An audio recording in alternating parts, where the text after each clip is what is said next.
We don't have an actual explanation, but what we do have is this the military saying that they intercepted 5 drones coming in from Lebanon, but from the sea, and that is close to Ben Gurion Airport, and I think it was shut for that reason.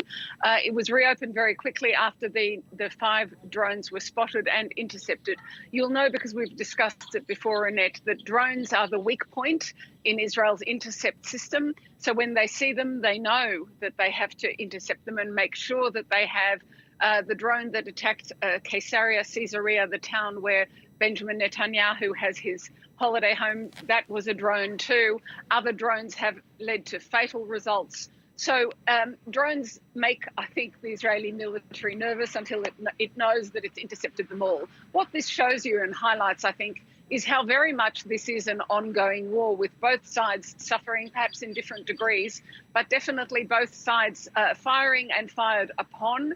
So we have seen dozens of rockets coming into Israel today. We've seen massive airstrikes in southern Lebanon and in Beirut. And what Israel says it's targeting are financial centers, money lenders. According to Israel, these are the Hezbollah funders of its weapons and its soldiers, its foot soldiers.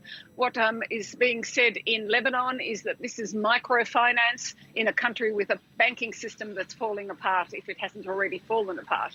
So you can look at it from both ways, but there's no doubt that that has been the target of Israeli airstrikes today in southern Beirut and in southern Lebanon.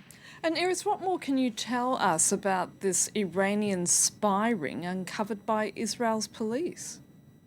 I have to tell you that there have been a number of spies uncovered by the Israeli police and its security services over the past 2 months. They were mostly recruited on social media, and some of them were actually asked to assassinate Israeli figures, including a scientist and a political leader not named. One of those men was 73 years old. That did catch my attention. He traveled to Turkey.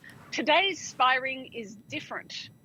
Because these were 7 people from Azerbaijan originally who migrated to Israel. One of them had contacts within that he made there. It wasn't something where they met on social media. This was actually an in-person meeting. And these 7 people all linked to the one man who actually had that contact back home, if you like. And I just have to remind everybody that Azerbaijan shares a border with Iran, so they are close. He came here, and 2 years ago was already doing some of this reconnaissance work for the Iranians. What we are now hearing, I've just heard an interview with the investigator. They said they didn't know about the previous 2 years. They have only been following them since the beginning of this war, and it was very definite, very specific instructions. Go and film this army base, which then Iran hit with the ballistic missiles, by the way. Go and film that army base. Bring us back more details. Then after Iran had hit the military base with ballistic missiles, they then said, go and check how effective we were. So it was very real reconnaissance, and they've been arrested and picked up today.